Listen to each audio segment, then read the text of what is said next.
Not everyone sees images in the same way, so your choice of images for your website can mean a significant number of the population missing vital information. Cloudinary can help you to see your images through the eyes of a colorblind person, both subjectively and objectively, and then can help you to make them more accessible.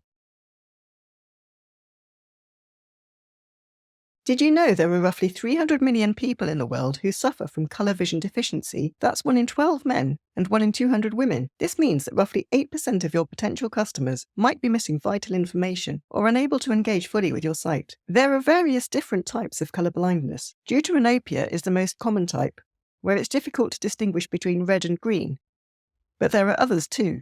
And with Cloudinary, we can experience all these for ourselves. In your JavaScript-based app, you can use the JS_URL_gen library to apply the Simulate Colorblind effect to your images, making them look as they would appear to a person with a certain type of colorblindness. Having installed the URL_gen package and configured Cloudinary for your product environment, you can import Simulate Colorblind from URL_gen actions effect, then apply this effect to your image, specifying the condition as a string. Now we can try them out to see what each of these images looks like through colorblind eyes. Applying stripes or an X-ray effect to images with problematic colors can help colorblind people to distinguish one color from another. To apply these effects, import Assist Colorblind and apply this to your image, calling either the X-ray method or stripe strength with a value from 1 to 100, where the lower the number, the more subtle the stripes.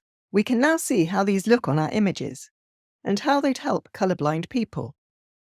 You can see that the X-ray effect works well when the problematic colors are combined, such as in this image of a green grasshopper in a red flower, whereas the stripes works well on colors that are well separated, such as in the color palette and pie chart. If you want to figure out which of your images are problematic for colorblind people, even before you display them on your site, you can use the accessibility analysis feature. This is currently in beta, and you may need to ask support for it to be enabled on your product environment. By setting the accessibility analysis option to true in your upload call, you'll receive a response which includes a colorblind accessibility score, together with a breakdown of the score components and most indistinct pair of colors in the image. You can use this information to decide what to do with problematic images. For example, you could add a tag to the asset if any of the results are below a threshold. You can do this by adding JavaScript to the eval parameter that gets executed on upload. Then you know which assets to apply Assist Colorblind effects to. Next up, let's learn how to add other transformations, like overlaying images for watermarks.